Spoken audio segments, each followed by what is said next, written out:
I'm a young Catholic, just started my first year of college, and I'm taking an intro to philosophy class.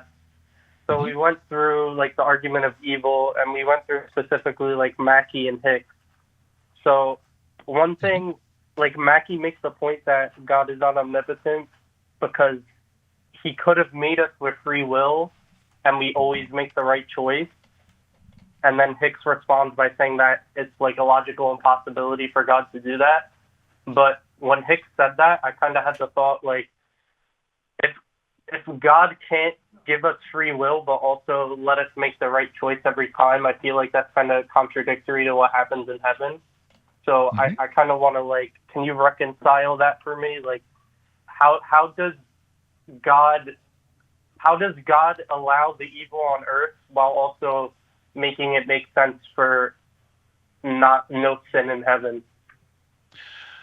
Okay, so we got a bunch of issues here, and I'll try to deal with them expeditiously. One question that is related to this is, will we have free will in heaven?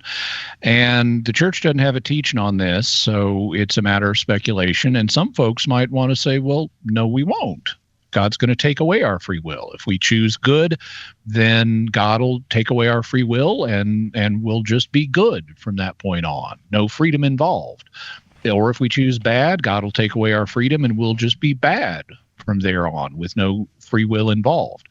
But I don't think that's going to be the case. I think that we're going to still have free will. It's just that our freedom is going to work differently than it does in this life.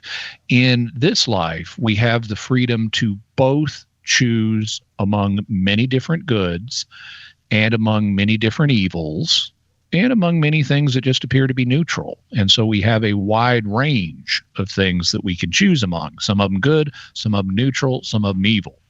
In heaven, we're going to be confirmed in good, so the ability to choose evil things will go away for us.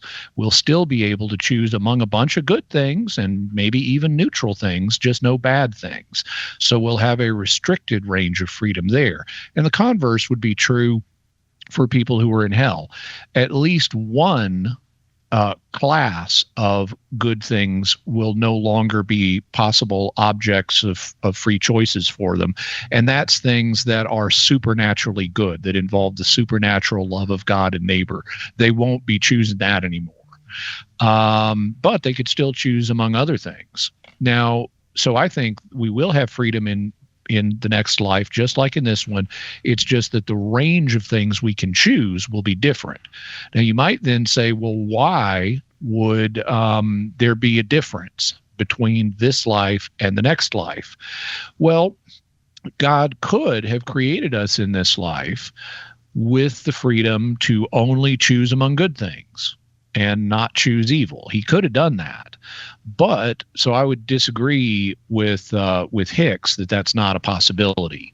What I would say, though, is God wanted to give us a free choice of between good and evil so that we can freely choose good without it being built into our free will, because there's something extra about choosing love, which is to say choosing good, if you choose it freely.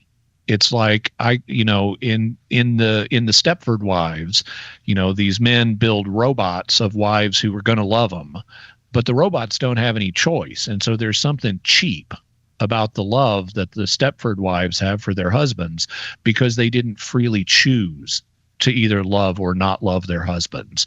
And in the same way, God wants us to be able to freely commit to love, which is God is love, so we're freely committing to him, or not freely commit to him. There's a certain added quality to the dignity of the choice if it allows the person to either choose God and love or not choose God and love.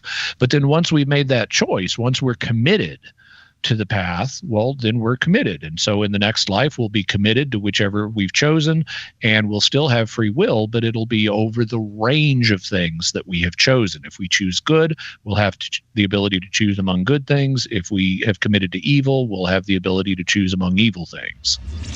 Hey, thanks for watching. If you like this Catholic Answer, be sure to like, subscribe, and check out our live streams Monday through Friday, 3 to 5 p.m. Pacific. Or find the episode after on YouTube, your favorite podcast platform, or our Catholic Answers app.